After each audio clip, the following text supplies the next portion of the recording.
Hi everyone, welcome to Sew Spark Studio. I'm Paula. Today we're continuing on in our zipper series. So we've done the centered zipper and the lapped zipper, and today is all about the invisible zipper.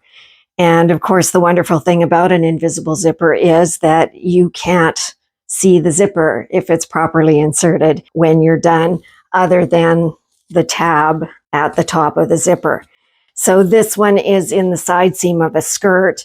And if you look, it actually is not a perfect insertion because it is slightly visible in there. It should close up better than that. I didn't make this one. I actually bought this, but it's on the side seam, not super noticeable. And then this pillow cover I made, and this is what you want. You see there's a seam here and needs a little pressing, but you can't see the zipper. And so I used a white zipper, but you don't know that except for the tab on the end of the zipper. And then this is another dress that I bought. And again, beautiful seam down the back where the zipper goes. And the zipper is not visible other than the tab at the top. And this one also, if you notice, has very nicely lined up stripes, which would be something you would want to do if you had that kind of a pattern on whatever you were sewing the zipper into. So, invisible zippers, let's get started. I'm once again using scraps from my scrap bin left over from a quilt, so hence not a perfect rectangle, but works for putting in a zipper. And I have my invisible zipper.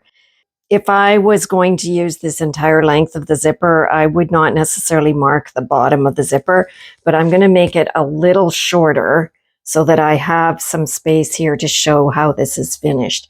So I'm just going to make a mark for where the bottom of the zipper is going to be. That will work there. And then just a tip, you should always check your zipper when you buy it and make sure that it is functioning properly. I don't think I mentioned that before, but that is something I always do. With the invisible zipper, I'm going to be using this universal foot that you can buy in a sewing shop. Probably you can get it online as well. I've had this one for years and years.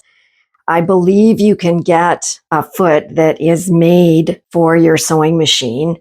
And I did try to get one for my Janome, and the shop I went into didn't have one.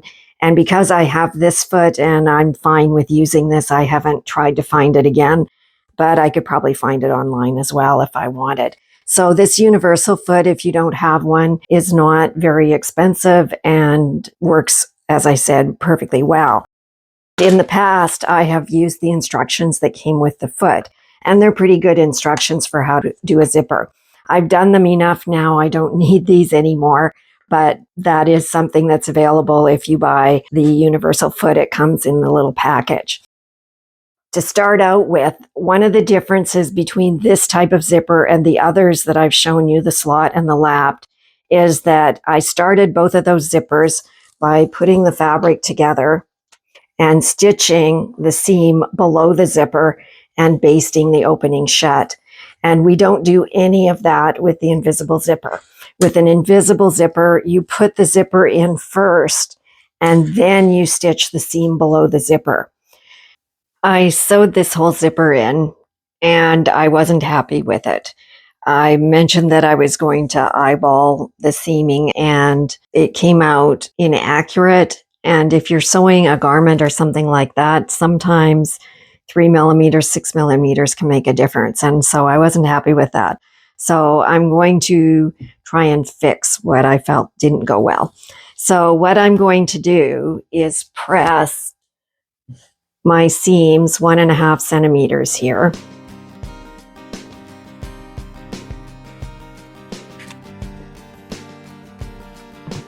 So I have a crease that I'm going to use as a guideline when I sew this in. So I'm going to do that on both sides.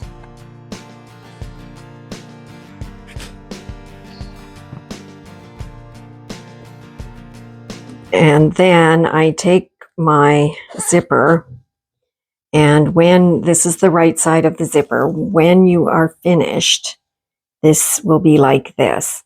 So if you flip this over, the seam allowance here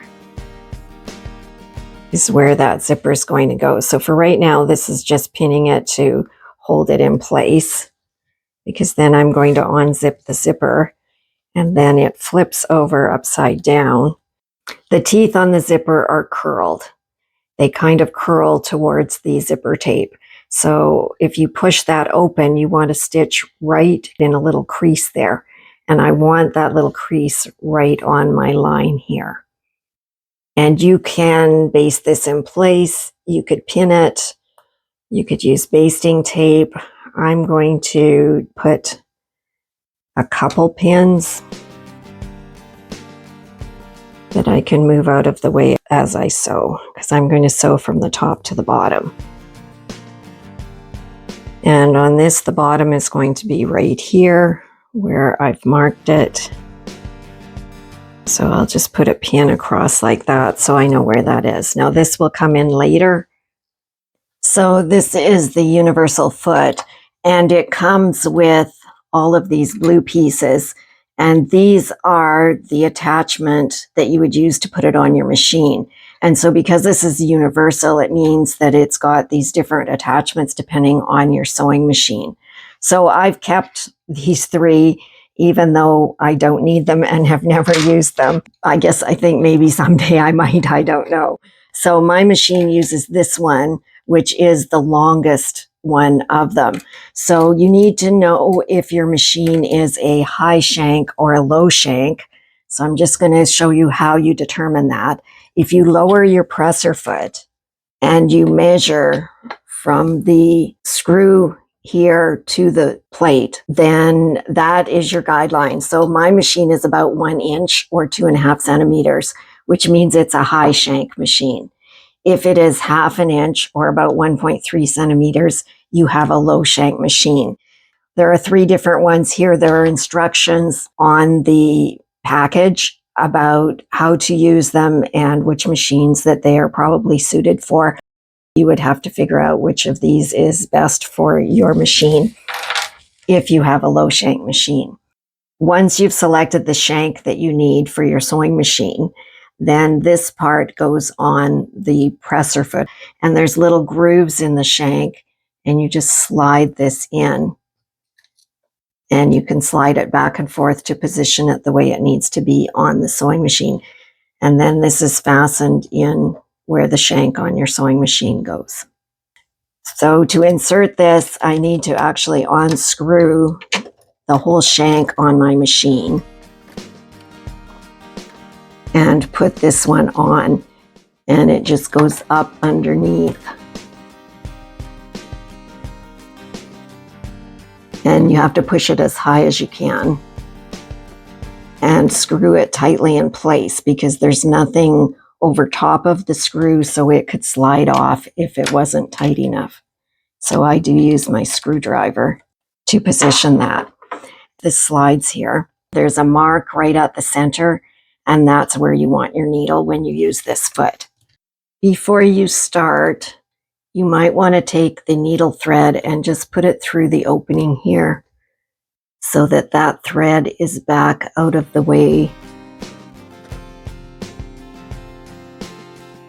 And then I'm just going to shift this pin a little further down.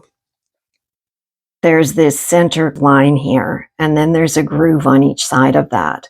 When I'm sewing this side of the zipper, I want the zipper in this groove, and that groove will open it, and the needle should stitch in precisely the right location beside the zipper if it's properly centered and you're stitching in this groove.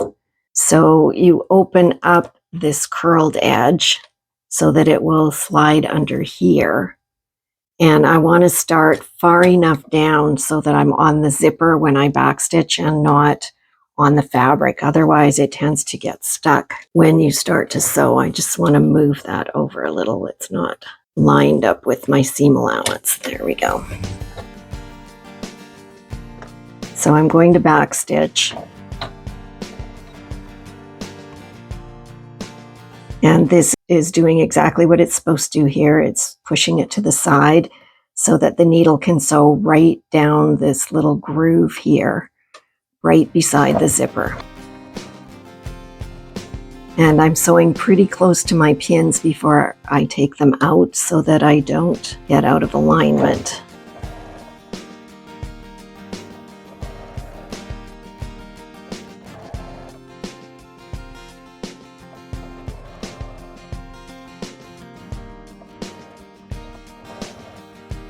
And if you have everything lined up properly, the zipper foot will do the work, and it should sew in the correct location.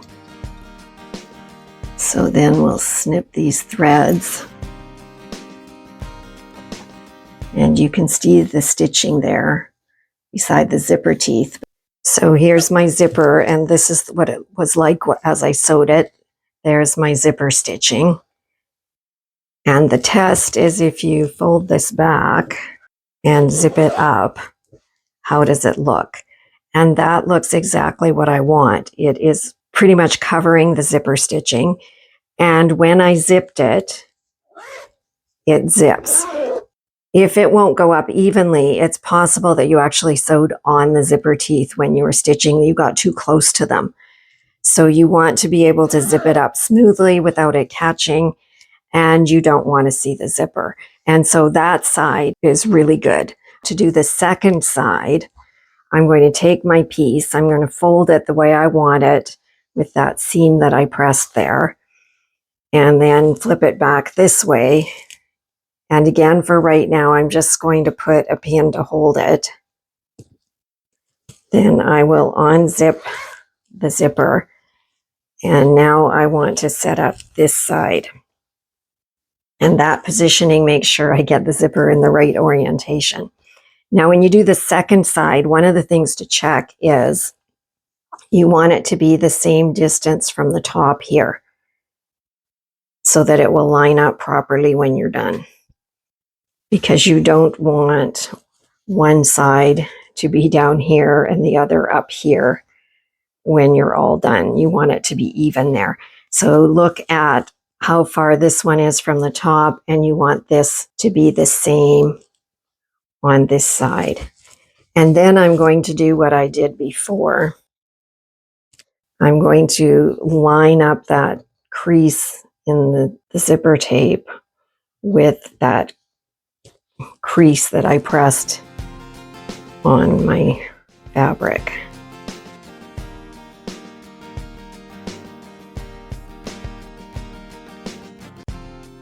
And then again, the mark for the bottom of the zipper.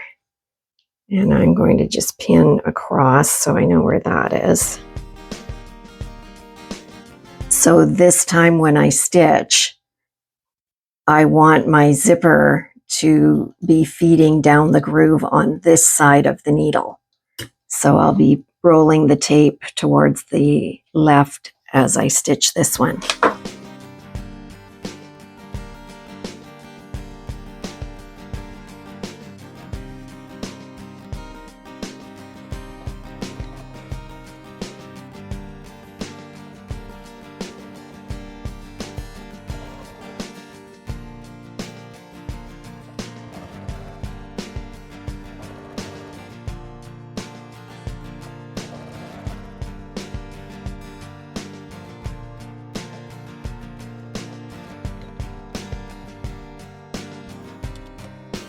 So here's the side that I just sewed.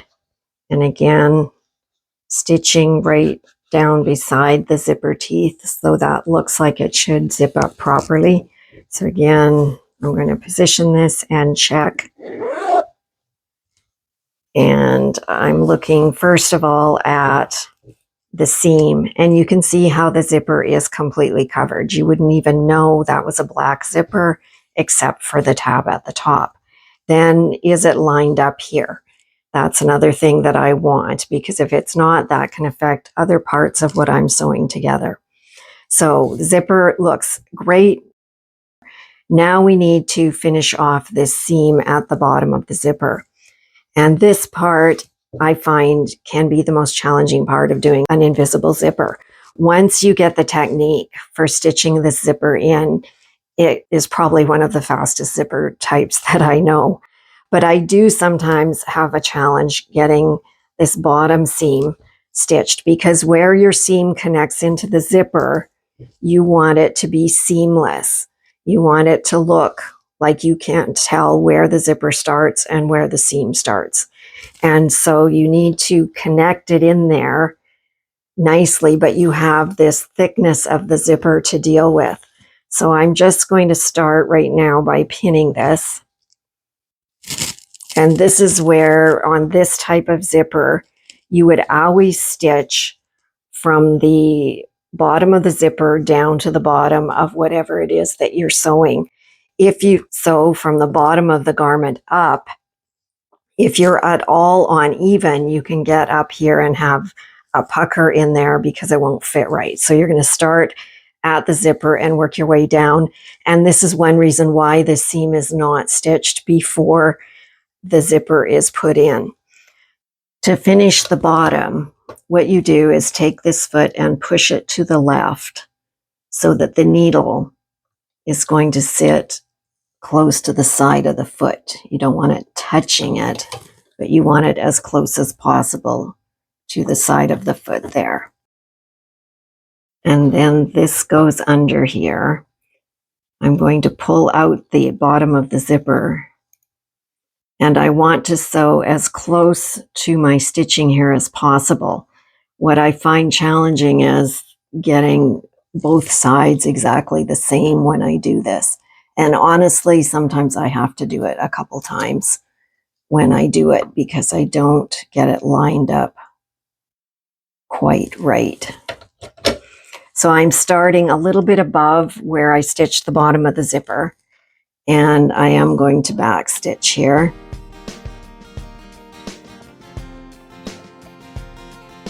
And then I just carry on with my seam.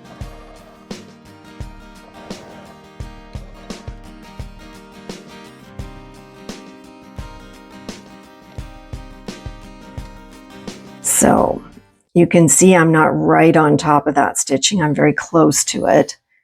And the same on the other side.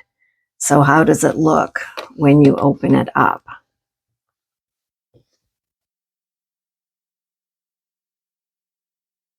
So here's our finished invisible zipper. Zips up and down very easily. The zipper is nicely covered and seamless moving into the seam. There's no puckers or gaps there at the bottom of the zipper. Now, if you wanted, if your zipper was quite a bit too long, you could back stitch across the zipper here. This is a nylon zipper and can be sewn on, and then just trim it off. And I probably would do that even with this shorter zipper, just because it can be a little rough on the skin if there's no lining or anything that's going to cover it. So our finished invisible zipper. I hope that this has encouraged you to try this zipper and that it will be helpful for you in your sewing journeys ahead. Thank you for joining me here today at Sew Spark Studio. Have a great day.